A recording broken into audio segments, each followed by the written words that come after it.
လူဆိုတာတခါတလေကြတော့အထင်ကြီးလေးစားယိုသိမှုခံရတဲ့အချိန်ပိုင်းရှိတယ်လို့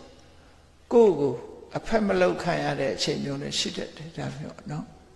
ကိုယ့်ကိုယိုသိလေးစားမှုအလေးထားမှုမရှိဘူးဖက်မလောက်ကြတော့ဘယ်ဟာပဲဖြစ်ဖြစ်လူယိုသိရှင်ယိုသိခံရတဲ့အခါမှလည်းအထင်မကြီးနဲ့လူတကာကအဖက်မလောက်ဘူးဆိုလို့ပဲစိတ်ဝမ်းမနဲ့နဲ့ဒါတွေဟာအဓိကမဟုတ်ဘူးကိုယ်မှာအဓိကကတော့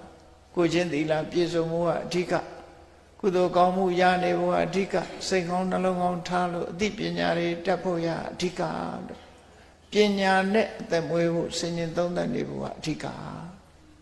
အဲ့ဒီကြလို့ရှိရင်လူမသိသူမသိကိုယ်မလေးစားဘူးဆိုဘာမှမလုပ်နဲ့ဥပုသ်ဆောင်လိုက်မယ်နော်တရားနာနေမယ်ပညာသင်နေမယ်ကိုယ့်အကိုတတ်အောင်ကုသိုလ်ရအောင်နေလိုက်မယ်အဲ့ဒါအဓိကလူမသိတော့လေပိုကောင်းတာပေါ့ငါစကားပြောပဲမရှိတော့ပို့ပြီးတော့ကုသိုလ်ရတာတရားအထုတ်ဖို့အချိန်လေးပို့ရလာတယ်ဆိုနေလိုက်အဲ့ဒါကောင်းတယ်ပို့ပြီးတော့အခွင့်အရေးရတယ်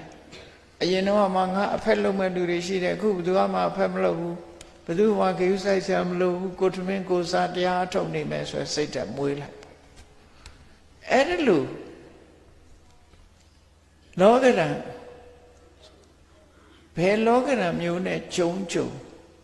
ဘဝကိုအနိုင်ယူနိုင်ရမယ်လို့သူတို့ဆိုလို့တယ်